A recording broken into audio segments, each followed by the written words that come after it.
75% of the energy that is required to serve its customers, the 94,000 customers in southern Colorado, 75% of the energy required to serve those customers came from a single purchase power agreement with a public service company.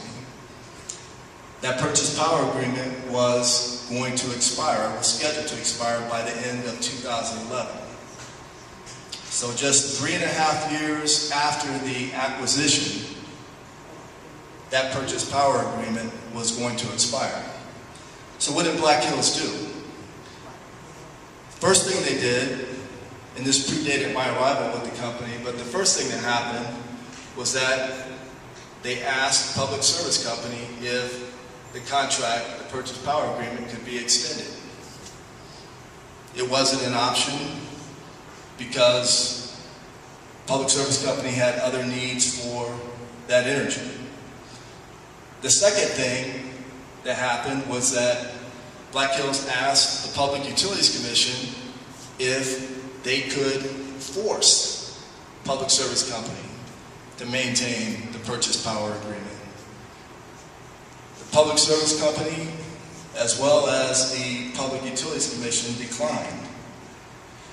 The next thing that happened was that Black Hills Energy looked to see if there was available in the quantities and for the costs that were going to be feasible and reasonable, the amount of energy that was necessary to replace that purchase power agreement. And there wasn't. There wasn't anybody else who could sell a block of 300 megawatts of fixed capacity year in and year out with escalators to match increasing demand. It just wasn't available. Okay, so the next strike at the drawing board was to ask the Public Utilities Commission if Black Hills could build a coal plant. Because coal, then, as it is right now, and I emphasize the term right now because that's changing, but coal at that time was the least cost way of generating electricity, not only in Colorado, but in the United States. To this day, over 60% of all the energy that's generated in the United States comes from coal. But around that same time in Colorado, then Governor Ritter had issued a moratorium against the construction of new coal-fired generation in the state of Colorado. Okay, so strike 5 with the Public Utilities Commission. We asked if we could construct a new natural gas-fired plant. And since coal was not an option, since purchasing the energy on the market was not a feasible option, the only option left for fixed, firm supply of capacity and energy was for natural gas-fired resources. So they said, we can do that. We'll allow you to generate and to develop a new natural gas-fired resource, but we have to figure out what type it's going to be. And it went through a few design iterations and ultimately ended up with the 8-turbine configuration that's currently out at PAGS right now, the Pueblo Airport Generating Station. Now, one of the things that there were a couple of things that was inherent in the criteria that went into the design of that plant. One was that the future of coal and also the future of carbon legislation and carbon controls was very uncertain. And it's still uncertain, although it's becoming more and more certain each day. So it was unknown as to what was going to be the cost associated with managing carbon emissions from a coal type of plant, even if it had been an option at that time, which again, according to Governor Ritter's moratorium, it was not. But since there was a moratorium on the coal and we were going down the path of building natural gas, then this new plant had to be able to do the following. It had to serve as a hedge in order to manage the risk of future carbon legislation that would be applied to coal plants, because coal on a per megawatt hour basis generates twice as much carbon as a natural gas fired generator. So it had to be able to manage that risk on behalf of our customers. The other thing it had to be able to do was to be able to accommodate an increasing amount of renewable energy. Around the same time, there was already underway efforts to establish a higher renewable energy standard for the state of Colorado. In 2010, just fast forwarding a little bit, House Bill 1001 established a 30% renewable energy standard by the year 2020. That means that 30% of the energy that we supply to customers has to come from renewable sources of supply by the year 2020. That was already in the works in 2008 when this plant was being planned. So as a result, we needed to make sure that the plant, whatever plant was going to be built, had the ability to accommodate increasing amounts of renewable energy. And what does that mean? That means it has to be able to start and shut down really fast, like a sports car, and it has to be able to ramp up to meet an intermittent source of supply. When the wind stops blowing or when the sun stops shining, those particular resources slow down or stop altogether, and you have to have firm sources of supply in order to be able to manage that. And that's what natural gas turbines, unlike coal, gives you the ability to do. The third thing that we wanted to be able to do with the construction of the new plant was to put this service territory on the path of getting off the carousel of start-stop type. We're going to end the purchase power agreement, but then we're not. That had happened at least 2 times before over the previous 2 decades. And to put this community on a path of having a stable, predictable supply for its vital energy needs. And with that came, and we knew it was going to happen, came an initial relatively high first cost, but over time after that, the cost would be manageable, much more manageable than if you were buying energy on the market or in the form of a purchase power agreement from another company. So that was the backdrop as to how the design of the Pueblo Airport Generating Station came to be, and associated with the fact that in 2010, for the previous 6 years, there had not been a rate increase or a rate filing for the Aquila properties, then Black Hills Energy filed for and was approved for a 12.63% rate increase in 2010. And that was to recover the investments that had been made over the previous 6 years. Quite honestly, investments that the previous owners from Aquila should have filed for appropriate cost recovery.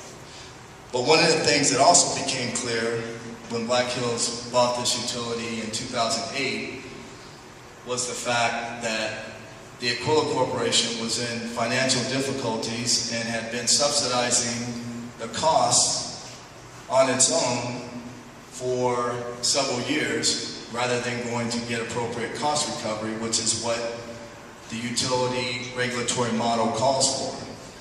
So there was underinvestment that had been taking place for at least the prior decade, prior to Black Hills coming onto the scene.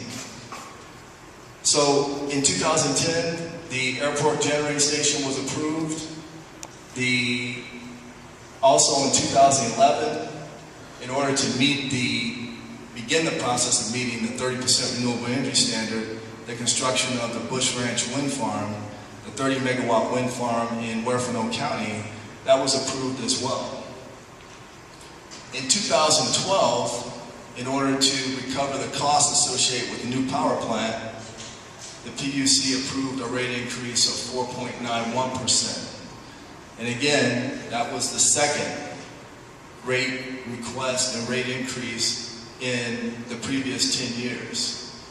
In 2012, later that year, the wind farm construction was finalized and that asset went into operation. And then the 2013, fast forward more than a year, in order to comply with the Clean Air, Clean Jobs Act in Colorado, which was passed in 2010, and remember, that's the law that required all of the investor-owned utilities, the 2 investor-owned utilities, to either retire or convert to cleaner burning sources of supply 50% of their coal-fired generation assets by the year 2017. At the time, this utility had 1 coal-fired generator, and that was the W.M. Clark facility in Canyon City. It was a 42 megawatt plant. We had a choice of, in order to comply with the terms of the law, we could have retired half of that plant and made it a 21 megawatt plant. We could have converted it to wood burning pellets, for example, which is something that we explored. We could have put emissions controls, scrubbers, baghouses, selective catalytic reductions on that particular plant, but none of those was an economically viable option. The most cost-effective option for that particular facility, given its age, given its size, was to retire it and to purchase the capacity on the open market for the number of years it would take in order to ultimately replace that capacity with new generation.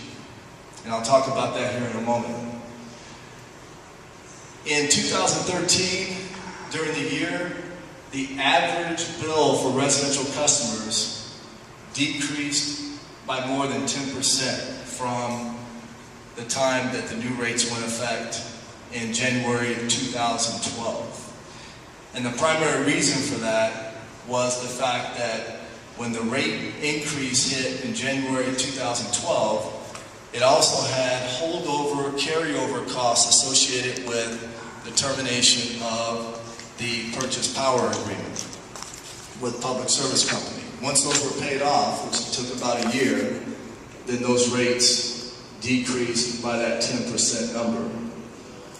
In April of this year, we filed the 3rd rate request in the past 10 years, and it was for 3.7%. It's being deliberated at the Public Utilities Commission currently. We expect an answer later on this year. We've requested 3.7% increase in rates to go effect in January of 2015. And the primary reason for that is this right here, the Bush Ranch wind farm. And note the date. That went into effect in October of 2012. Those costs have not been recovered. Customers have not paid a dime for this $50 million asset that went into service in October of 2012. And this asset went into service in order to comply with the Colorado Renewable Energy Standard. One other thing I'll note is that the Renewable Energy Standard of 30% by the year 2020 is the second highest renewable energy standard in the nation right now. Only Hawaii,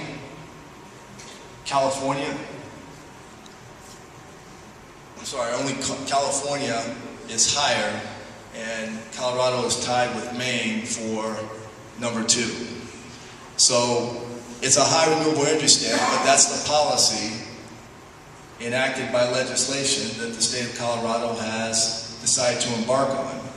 The only way, and I'll talk about this here in a minute, that it's feasible to achieve that standard by the year 2020 is to invest in wind and or solar. And I'll talk, and we're doing both. And then finally, the January 2015 is when, if it's approved by the Public Utilities Commission, the new rates would go into effect. One of the things I'll highlight is that this is one of about a dozen binders of analysis, data requests, interrogatories, testimony that is associated with any rate case. This one happens to be from the 2011, it was filed in 2011, but it's a 2012 rate increase here. And I say that because one of the things that's often bandied about is the concept that the PUC rubber stamps rate increases on the part of utilities.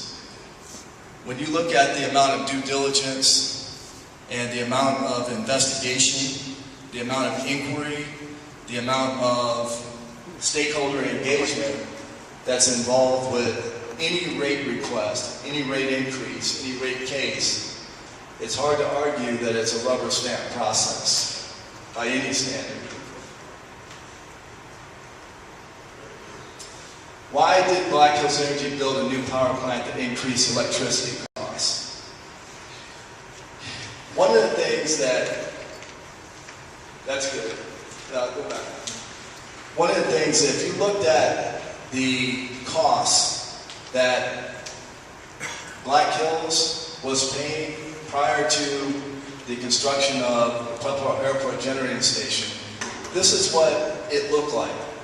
This is what the trajectory of costs through the purchase power agreement that was being paid to Public Service Company looked like, and it was because of this simple reason. Public Service Company had just constructed a $1.3 billion new power plant. That's billion with a B. That's at the Comanche Station. The capacity of that plant is about 800 megawatts. The purchase power agreement that Black Hills had from that particular unit was about 300 megawatts. So that's 37.5%. So essentially 37.5% of a $1.3 billion asset was being passed on to the customers of Black Hills Energy. If you pencil that out, that's going to be somewhere between $450 and $500 million. The Pueblo Airport Generating Station cost, the amount that went into rate base for our customers was about $250 million. There was another $250 million that was an investment by our non-regulated independent power producer. But the total cost of that plant was about $500 million. The difference is that the three things I cited earlier, you have to have the ability to provide a hedge against uncertain carbon legislation. You have to have the ability to integrate increasing amounts of renewable energy. And you have to have the ability to place this service territory for the first time in its history on a path of stable rates and predictable cost increases. So why did we decide to build PAGs? Because we wanted the trajectory of future costs to look something more like this than like this.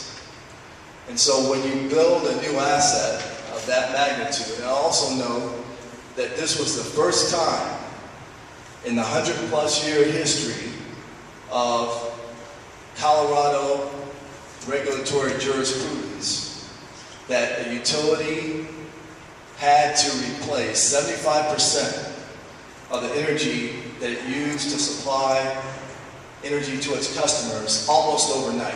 And a utility terms 3.5 years in order to replace the energy that was coming from that purchase power agreement is essentially overnight. That's never happened before.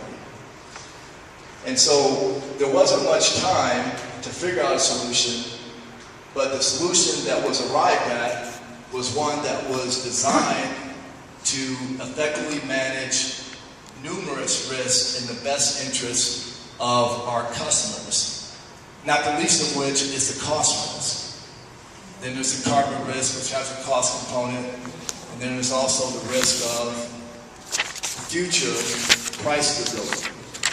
So that's the reason why we decided to build patents. We knew it was going to come with a high initial first cost, and that was going to be an investment. But after that, the cost trajectory would be much more manageable and much more predictable. I'll also note that just recently, within the past 30 days, the Environmental Protection Agency has launched its latest round of greenhouse gas rules. And those rules are significantly changing the way that electric power is resourced, provided for, dispatched, and used by customers, and it has a direct impact on the cost. Historically, the way that utilities have dispatched their resources, their generators, is lowest cost first. If you have 5 generators, the one that's cheapest is the one that gets dispatched first, and then the one that's next cheapest gets dispatched next when that one gets filled up, and then the next one.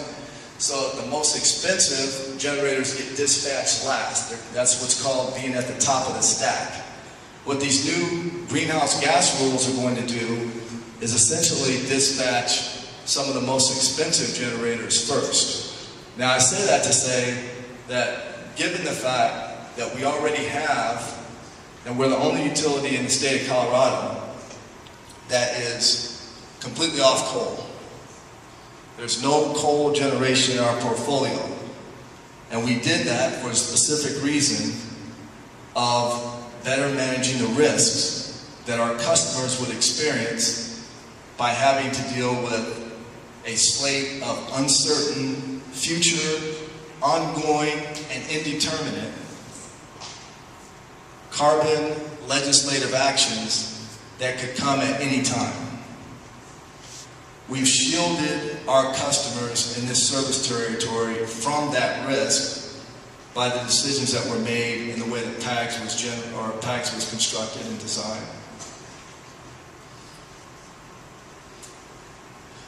Recently, there was an energy cost adjustment, and that increased the cost of the fuel that was passed on to our customers. Why was that necessary? And it was a significant increase. This energy cost adjustment gets adjusted every quarter. The costs for the adjustment or the refunds, sometimes there are refunds, are spread out over a 6-month period, but the adjustment is done every quarter. If you look at the history of natural gas prices, the one thing that jumps out is the fact that it has been volatile. Natural gas prices have been volatile. This right here, this peak, happened in January, February of this year. And that was when there was all the rage in the news with the polar vortex and how cold it was in the east and how short natural gas prices, or how short natural gas supplies were, and what the impact on that supply and demand was having on natural gas prices. That spike is what is driving, because everything is 6 months delayed in terms of cost recovery. That spike is what's driving the recent increase in energy cost adjustment. We anticipate that the next adjustment will be in a downward direction, but this adjustment was designed to recover those costs associated with that unusually cold winter, and particularly what happened with the natural gas supplies in the eastern part of the United States. What's Black Hills doing about renewable energy? Well, we talked about this a minute ago, but essentially if you look at all of the energy that we supply today, we have both renewable and we have non-renewable energy. By the year 2020, the amount of renewable energy that we supply to customers, the amount of energy that we supply to customers, 30% of that has to come from renewable sources of supply. Now, how is that broken down? That's broken down into distributed generation, which is essentially the smaller generating supplies, like rooftop solar, for example. It's known as behind the meter. That's distributed generation. And then the non-distributed generation is the rest of that, 30%. So essentially 3% needs to come from distributed generation, and the non-distributed generation would be the remainder. So that's what the requirement is by the year 2020. And that's a requirement that was enacted by House Bill 1001 in 2010. That's what's driving the need to invest in the wind farm and the solar resources and the other resources that we are asking for as part of this next rate case and the request for proposals associated with that. That's what's driving that. We're about a third of the way there in terms of meeting that 30% renewable energy standard today. So we have just over 5 years in order to fill that gap. What are the trade-offs among the different energy resources? And I don't expect you to see all the stuff that's on this slide, but I just wanted to use it as a backdrop, is that every type of generation, whether it be coal with carbon capture and sequestration, natural gas, nuclear, hydro, wind, biomass, geothermal, or solar PV, every single one of them has trade-offs. There's no such thing as a perfect generating system or source of electric supply. If it's perfect on a particular dimension, it has a green circle. If it's significantly less than perfect, it has a yellow circle. So you could really just go through this, and this comes from the Edison Electric Institute. It's publicly available on their website. Is that you can look at any technology, and you can essentially count the number of green circles that it has, and you can even make that, partial circles, a half, and add those up. And that would give you, kind of like empirically, what would be the optimal source of supply from a renewable energy standpoint.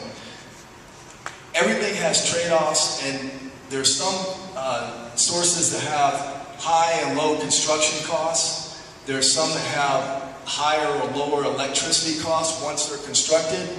There are others that take up a lot of land. There are others that take up a lot of water. There are others that emit a lot of carbon.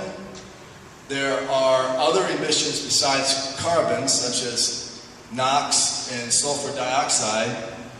There's other waste products. They're also ranked on availability. The ability to generate when needed, i.e. to generate when the sun isn't shining or when the wind isn't blowing. And then there's flexibility, which is the ability to quickly respond to changing needs on the electric system. The electric commodity is the only commodity in the world where the amount that's produced and the amount that's consumed happens in the same nanosecond. Anytime, somewhere, anywhere in our service territory hits a switch on the wall and turns on the light, that's sending a signal somewhere in the system to infinitesimally ramp up generation in order to produce that amount of additional electricity at that moment. There isn't, as of today,